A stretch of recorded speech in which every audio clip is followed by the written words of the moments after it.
So I'm Sridhar Lakshmanan. Today's work is joint work with two of my colleagues, Professor Wei-Dong Zhang and Professor Paul Richardson. And I'm going to talk about the xBOT platform, which is a platform to test vehicles, especially autonomous connected vehicles.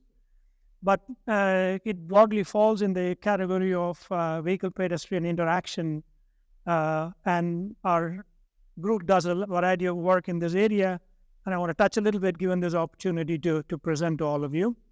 As Calvin mentioned, I've been at the University of Michigan for several years now, mainly working in autonomous connected vehicles, believe it or not, for all those years. Much of my work has been funded by the U.S. Army, more recently by Energy, Department of Transportation, and others. I started out by working in the area of perception, lane finding, processing, millimeter wave imaging radars, and so on and so forth. More recently, I've done some work on semi-truck platooning, understanding how, the vehicle-to-vehicle communication and vehicle-to-infrastructure communication can be improved.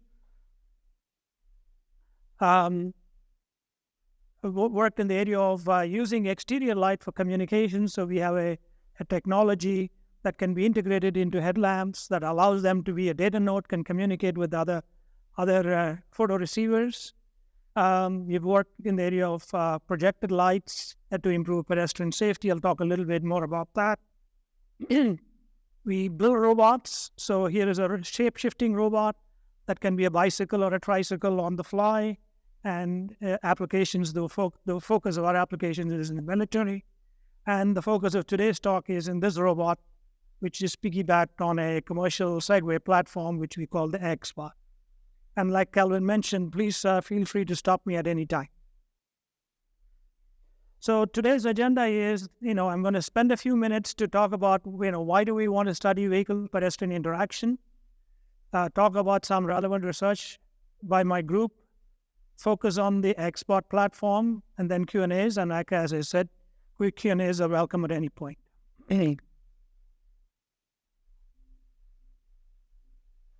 So, if you look at the NHTSA 2021 fatalities, more than 7,000 fatalities and more than 60,000 injuries in road accidents happen to pedestrians, and they belong to this group of vulnerable road users.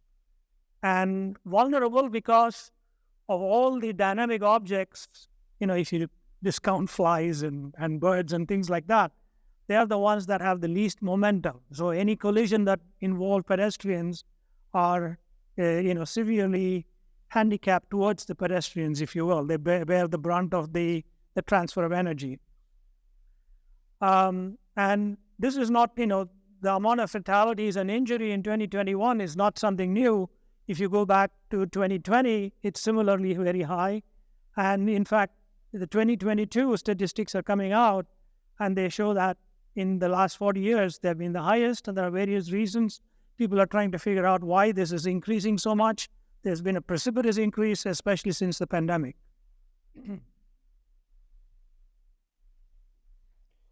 In terms of mitigation, there are various, I'm not trying to exhaustively give you all the countermeasures to improve pedestrian safety. I'm giving you some examples that basically fall into three categories: infrastructure-based countermeasures, or traffic laws-based countermeasures, or vehicle technology-based countermeasures. In the infrastructure category, there is a city in New Jersey, Hoboken, that's been experimenting with flexible bollards. Basically, they create a buffer at intersections so that there is a clear sight of pedestrians and bicycles by vehicles approaching the intersection. And they found this to dramatically improve the safety of intersections. So this is a very low-tech type of technology. We are all familiar with traffic laws that reduce speed around pedestrian-rich environments like school zones. But, you can take it a level further. You can look at smart intersections where they, like Professor Henry Liu here has been working on, in terms of technologies that are installed at intersections that monitor intersections, look for vulnerable road users like pedestrians, and then warn drivers of impending danger. And then if you look at the motivation for the mandatory rear view camera standard, pedestrian safety was one of the driving forces for why rear view cameras are mandatory today, is because of people that are not easy, especially small pedestrians, children that are not easily visible in your rear view mirrors and side view mirrors.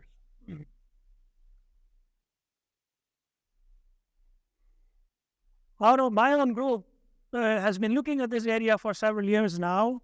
We recently had a journal article submitted on being able to predict the trajectory of pedestrians several steps ahead of time.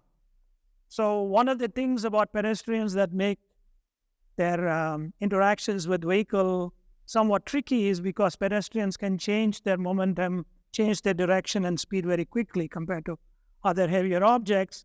So trying to predict their trajectory has been a problem. And it's complex because they're not acting alone. There's a social interaction happening with other vehicles and other objects in the environment. So we have some work that relies on long, short-term memory and graph attention networks to model and predict trajectories. And we've tested them on a variety of databases, and we are happy to report that we have a fairly good algorithm to do this prediction in compared to the state of art.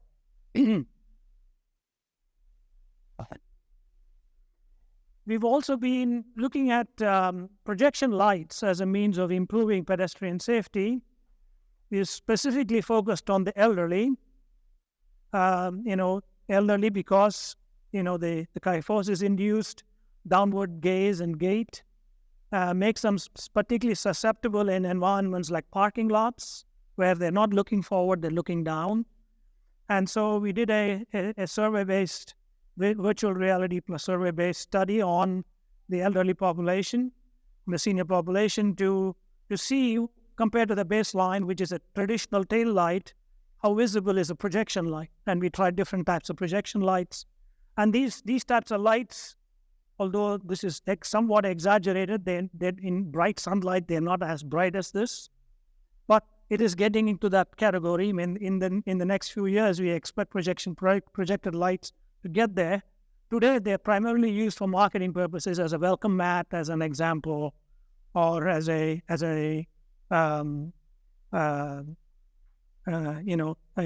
projection to tell you that the vehicle has seen you, that type of stuff. We think that the industry is moving in this direction of projection lights, where they can be used for other applications such as increasing pedestrian safety. And this work also got published at a transportation journal last year.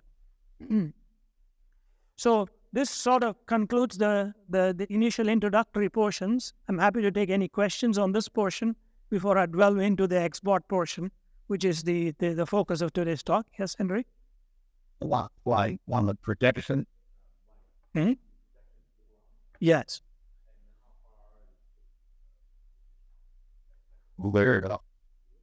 So in this particular case, our projection is restricted to about 6 feet, 8 feet from the vehicle. And then what signs? So we looked at two types of signs. One sign is sort of messaging to the pedestrian, saying stop. So this is instruction to the pedestrian. And another sign is not necessarily instructing to the pedestrian, but messaging to the pedestrian what the vehicle is going to do.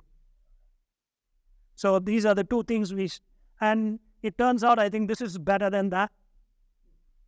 But neither one of these projections are multiple times better than a traditional tail light. Yes. There's an audible signal, but here's the instruction. Personally, I find it would matter. How does it certain whether this is more specific? Yeah, I think the audible ones is more common or more studied in heavy vehicles, in construction type of or factory automation type of vehicles. I haven't seen too many studies as to its effectiveness in outdoor environments. I would presume that it's a little challenging because of the noise environment. They combine the two, and maybe even flashing. Correct. So those are all feasible. I mean, this is these lights are just coming into feasibility, if you will. So they're still in the prototype stages, if you will. So those are all things that we are studying, whether animations are more effective than static, etc. But the stumbling block is the brightness. So once you go to things like strobing, flashing, then you're going to compromise a little bit on your brightness. Any other questions? Calvin, anything online that I need to immediately address? Nope.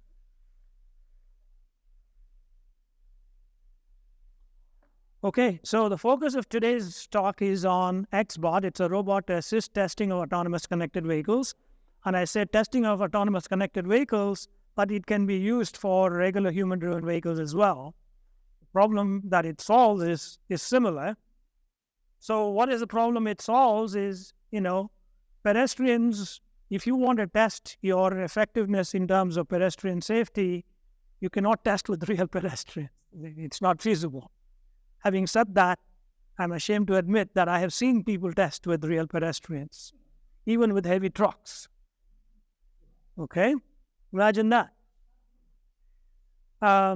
So there is a need for a proxy, basically a robot or an animated object that moves as a pedestrian would and is perceived as a pedestrian would by the sensors on the vehicle. And needless to say, the robot's movement should be repeatable in both space and time, and its motion should be relatively easy to program. So in terms of, minimum viable product, that's what we're looking at. We're looking at a something that, behaves like a pedestrian, is easy to program, and can be repeatedly used to do the same path over and over again in space and time.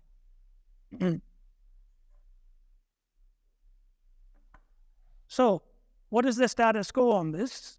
I will look at the upside. There is, the AV Dynamics people are well known to the Mcity and CCAT community. They've been here to demonstrate their technology on the test tracks. Essentially, they have a base platform that can be programmed to move. And then they have a shell, if you will, to resemble vulnerable road users. Here I saw a scooter. You can put a pedestrian shell on it as well. And it contains many desirable elements, in terms of perception and movement. It resembles the pedestrian. And so at least it satisfies criteria 1 of the minimum viable product.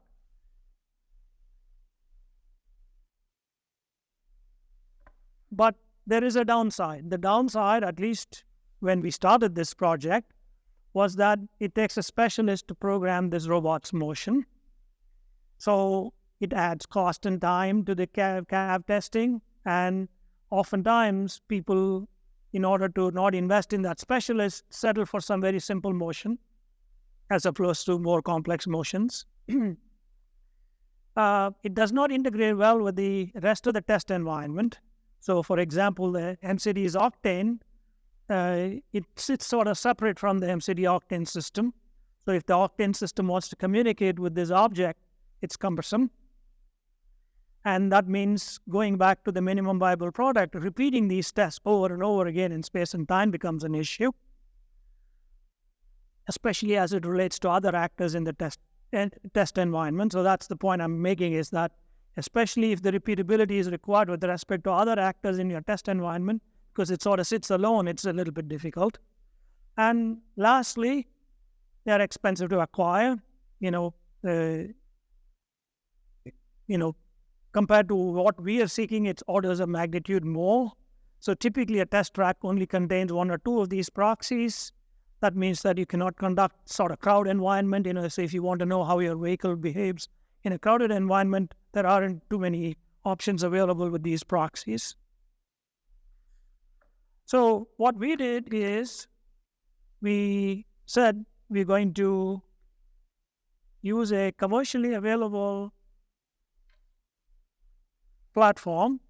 This is the Segway 9-bot platform, transporter platform.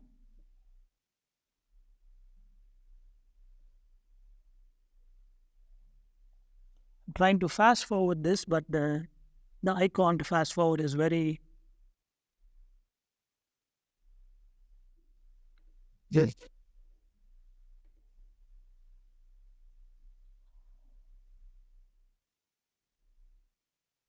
Yeah, so the one on the right is what we're looking at.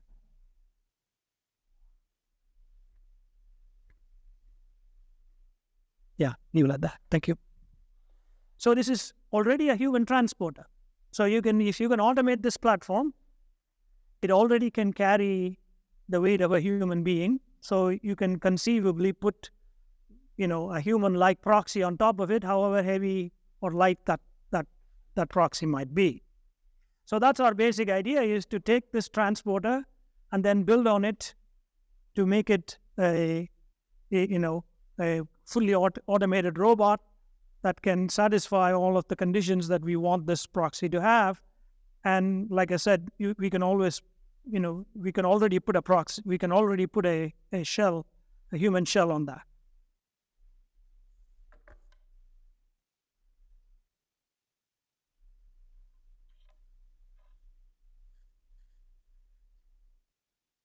Well,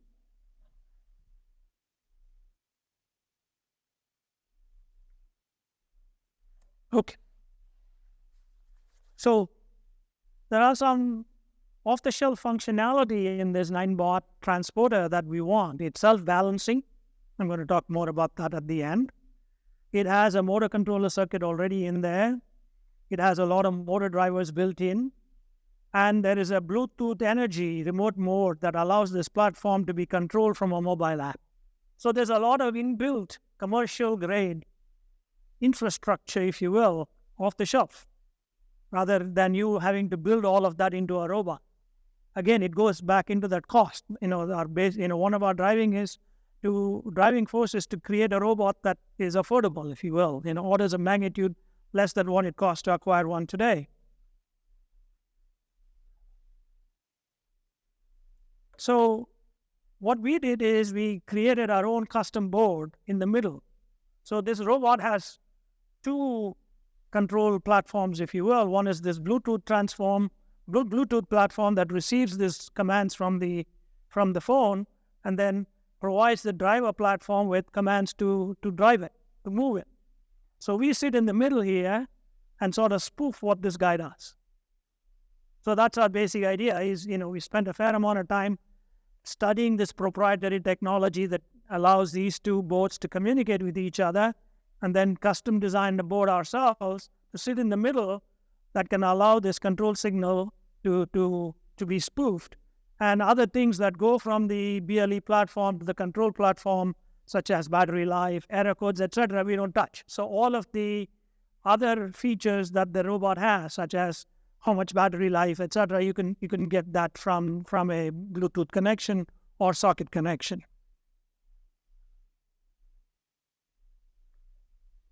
So that's one type of spoofing. The other type of spoofing is, that the previous one allows you to sort of turn the robot.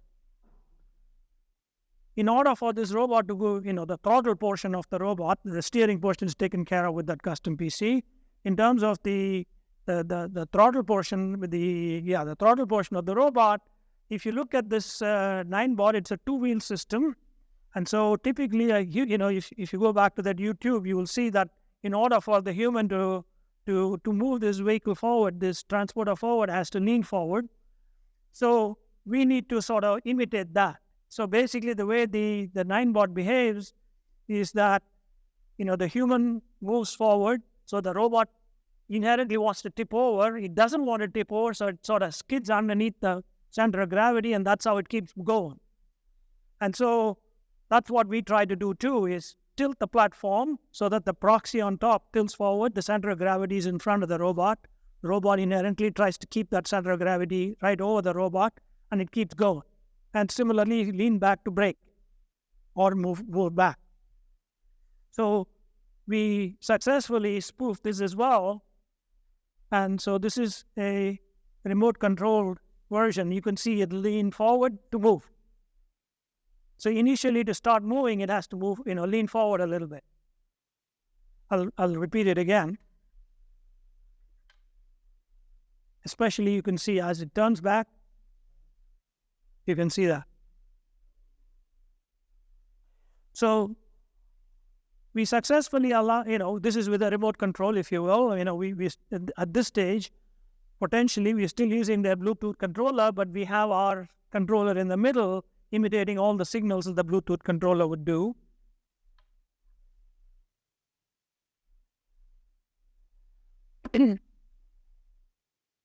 Now, as I said before, one of the other criteria for this robot is this robot needs to be able to communicate with the external world. So, for example, this robot might be an asset in an Mcity type of environment. So this robot needs to be able to communicate with the operating system or the test environment like Octane. And so for this, we introduced a microcontroller, a Raspberry Pi in the shell, if you will. And the purpose of this is primarily for external communication. So it provides the handshake between the external socket, if you will, and the internal robot. And all of that is integrated into these two little boxes at the bottom of the robot. So we added some hardware into it. One hardware is the spoofing hardware with the middleman hardware, and the other hardware is this external communication hardware. And, essentially this robot runs a hotspot, so it, for all intents and purposes, it becomes an IoT type of device. Any socket, anybody that this robot can connect to any environment, and it creates its own environment, so you can bridge between the two. And so that's how we sort of engineered this robot so that it achieves both a control function as well as a communication function.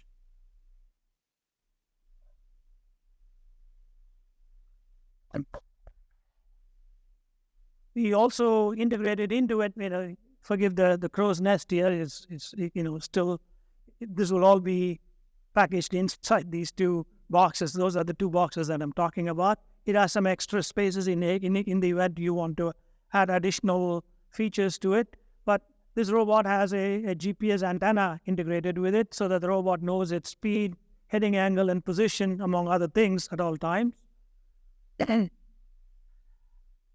And this GPS antenna is connected to the Raspberry Pi, and there is a Python script running on the Raspberry Pi to parse this data, and this data can be used for closed loop control of the robot, or if the robot has to push its information to the Mcity operating system like Octane, it can do that.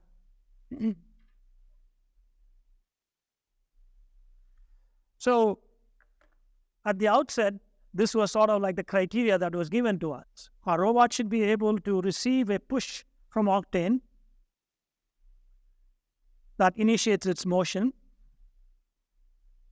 Then the robot should move.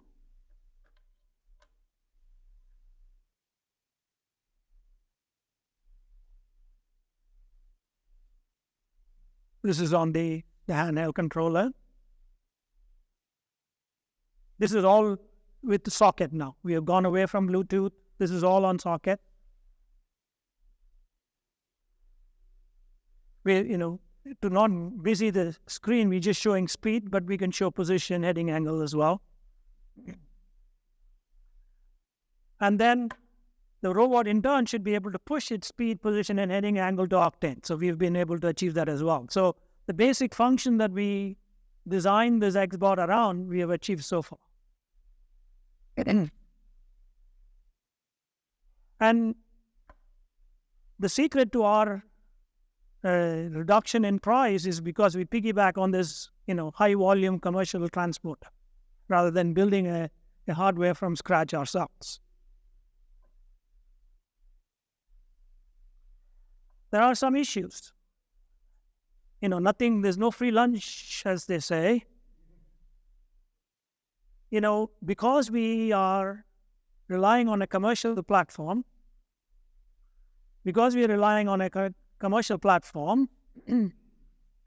we are subject to updates that the commercial platform performs. So after a year of development on our middleman, one fine day, the platform updated its protocol of communication between the blue platform and the drive platform. So all of this, spoofing that we did becomes useless. We'll have to start from scratch again. So there are multiple ways to do this. Many startups, in this space, IoT space, they invest money to keep abreast. So if the hardware platform updates, you keep updating. So just as they push new updates, you can push new updates too. That's one way to go. But we think that that's a tougher way to go. We decided that we're going to design a custom PC in the middle. So we're going to basically remove all of this and put our own PC in there. That, we're basically using the shell of the robot and nothing else. The safer way to go in terms of, building a product that you can put out there and not worry about it. This is one way to go. But if you want to constantly update the product, you can constantly fiddle with this middleman and keep updating it as the manufacturer of the base platform updates it as well. There is another issue. The other issue is, when an actual human drives the platform, even though the platform moves you, etc., you still have some inherent gyroscopy, meaning you still try to stabilize yourself, pull yourself back, etc. It's not as though you let the transporter do all of the work. Whereas when you put a dummy on it that has no ability to change its center of gravity itself, only the platform can change. If you put a 95 percentile dummy, a big dummy, then the platform goes into oscillation. So it keeps going back and forth. It never actually stays still. It keeps rocking back and forth. So the only way to use this platform then is to put some raster wheels on it. It's not a bad thing, because this one will allow you to sort of deal with hills, slopes, curbs, and so on and so forth. So it's not it's not the worst thing to do, if you will. It has some additional advantages. So we're going in that direction.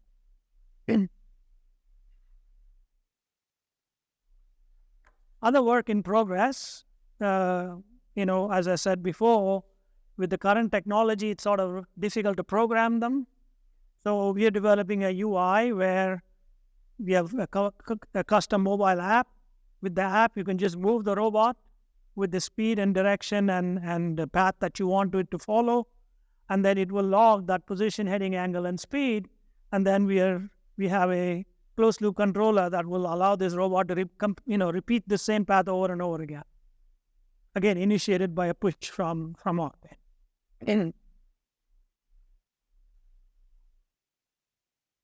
This controller itself is a separate beast, if you will, especially since we are stripping away some of the inherent controllers in the robot and putting our own controllers in.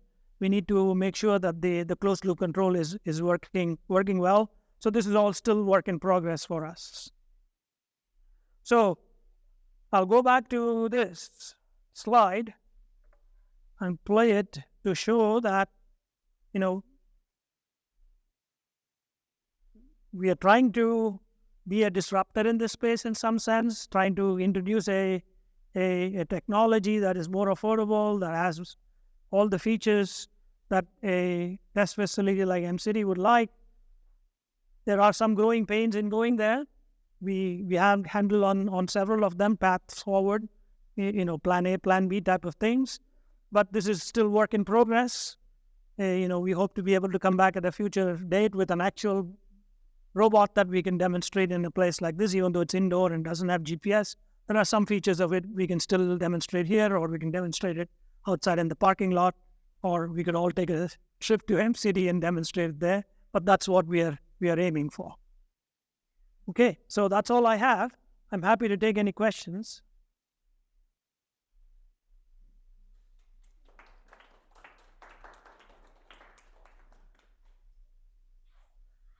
That was very interesting. I have a question about the range speed that the bot can achieve, and we can control for that, and how we map back to like individual walking speed. So this robot, the maximum speed it can go, it's rated to go is 15 kilometers per hour. So let's say 10 miles an hour.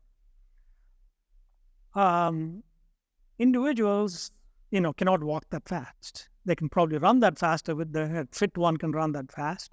So in terms of ranges, speeds that a human can walk, this covers those speeds.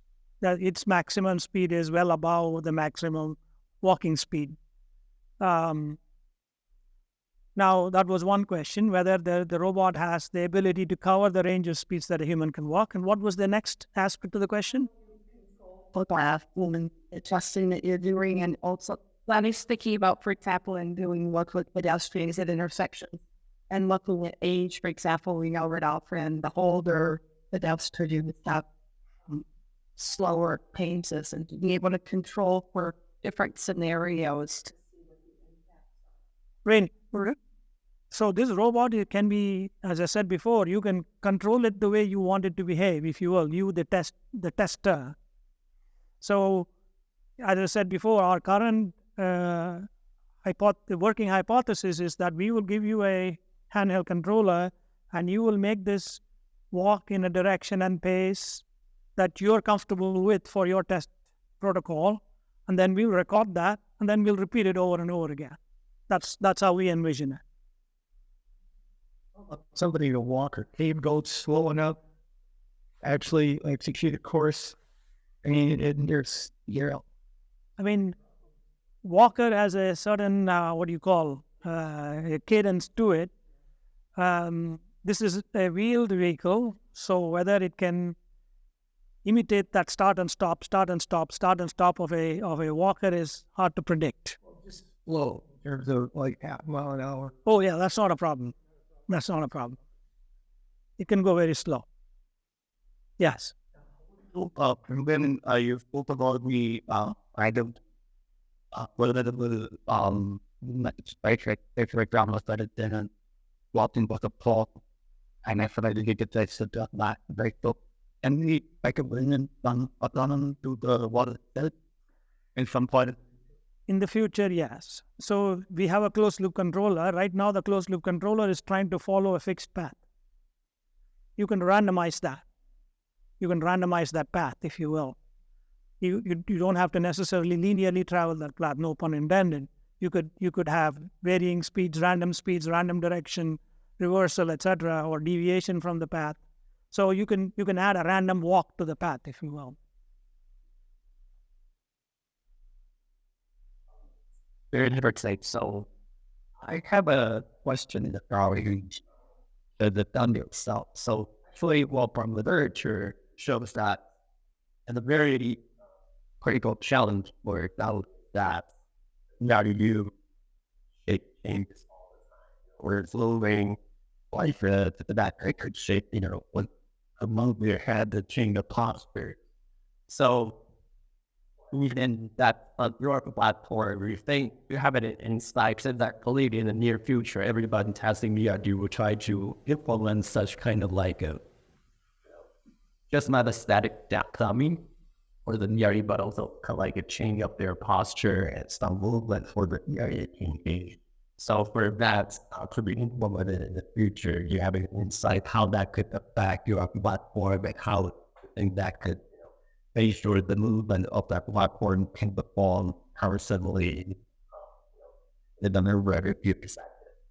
Yeah, the same people that make the so-called static dummy, they also make an animated dummy where that swings its legs or swings its arms, moves its head, etc.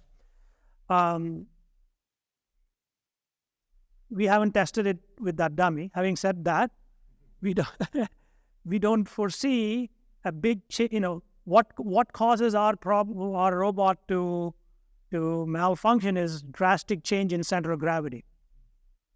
So things like wind that pushes the robot or inclination that tilts the robot are a little bit more cumbersome for us than things like animation of hands or legs, that doesn't inherently change the center of gravity, but only time will tell whether that statement is true. We haven't tested it.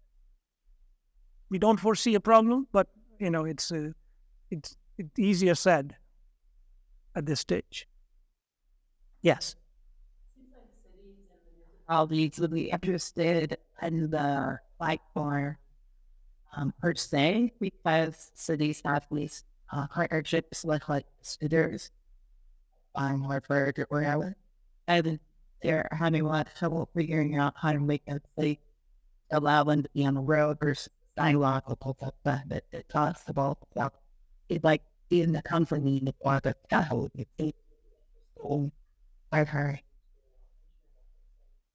Safe. You bring up a good point. Another thing that municipalities face is recalling them. The people dump them anywhere, right?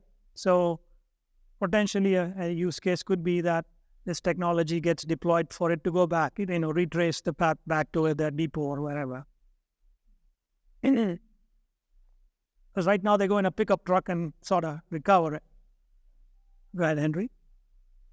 So how quickly you can push out the pre-stack path? But I mean that you actually use out the wire and there was second that thing changed with the path outputs exit output it out quickly and change that. So the robot itself has a time constant less than a second in terms of its ability to change direction or speed. But your ability to program that at this point in time is dependent on your ability to actually drive that robot in the way you want it to. So if you wanted to drive fast, then slow, fast and slow, etc., at this point in time, it's dependent on your skill to drive it. Imagining which so some of the actors from each virtual to so real. But for one of the one of them, and it's actually controlled by simulation. Simulation run the underrated set, run bigger type set. And so while you'll be able to change the path, however, that's it makes it underrated set that's it. But so also the election also related it's latency, but the issues to train, neither have to be called to that so that to do and then this technology technical. Yeah, we haven't benchmarked that delay yet. We haven't benchmarked the delay between the socket and the robot yet. In terms of your other question, we expect that the robot is able to update its path as fast as the GPS. So the GPS does it multiple times a second, that in the 100 millisecond time frame, and the robot will be able to keep up with that. But it's a physical object. So if you wanted to go from here to there in 100 milliseconds, it's not feasible to do that. But it can, the path to go from here to there can get updated in 100 millisecond type of time frame.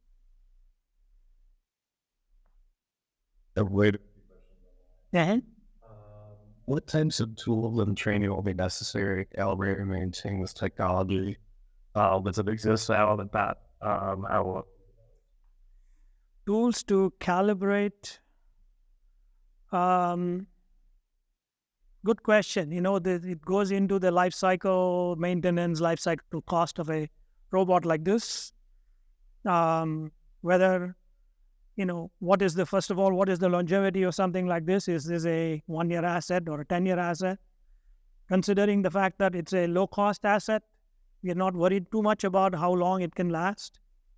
In terms of programmability, as I said before, we currently expect that a remote control will be used to specify the path and speed and heading angle you want this robot to go in, and then the robot will repeat that with a trigger from the Mcity Octane operating system. How does xBOT compare against commercial offerings such as the soft pedestrian system?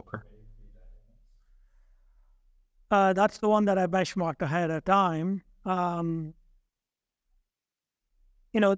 At least a year ago, it didn't have some of the features remember the slide where I had the upside downside? So their downside was that it was a system that sort of existed all by itself. It didn't communicate with the test environment. Ours does. Cost was a big issue with the acquisition of a robot of that type, because I think their system is engineered for a vehicle to run over it. So there's a lot of engineering cost associated with that. We didn't design it like that. This is relatively cheap. You want to run over it, buy another one.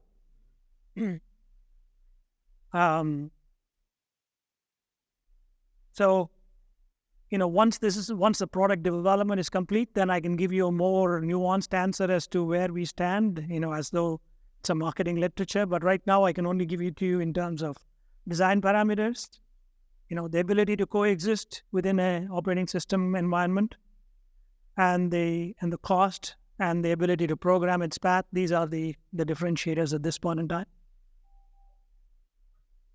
I've lived by any attempt at a quantification of the fidelity of the xBOT to pedestrian. Do you see any issues if the fidelity is lower?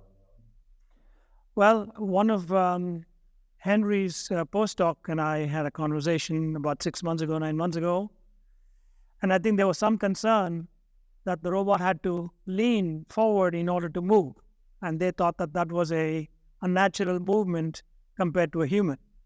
That a human doesn't necessarily lean forward before they start walking.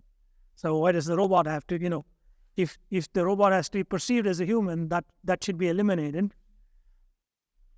That's one reason why we were going to that custom controller that I was showing you, is that then we can eliminate that lean portion as well. We can basically have the robot move with the proxy without the proxy having to lean forward.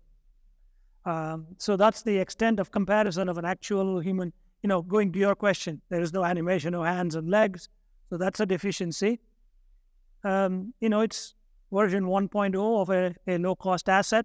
Hopefully we can build on it as the years go by. There's a question if a partnership with Landbot was explored. No, they have not. If there are contacts available, we're happy to explore them.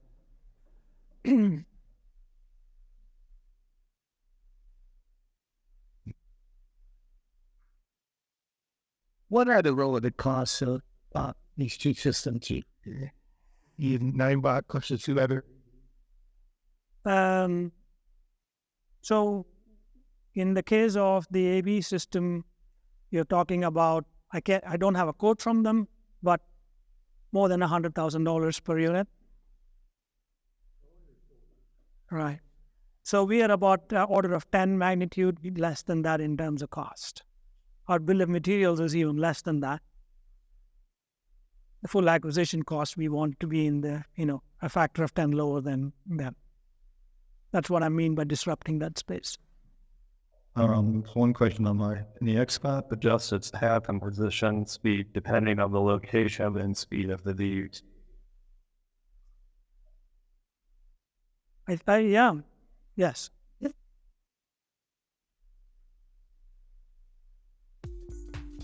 There are questions here in person. Thank you, everybody. So I shall.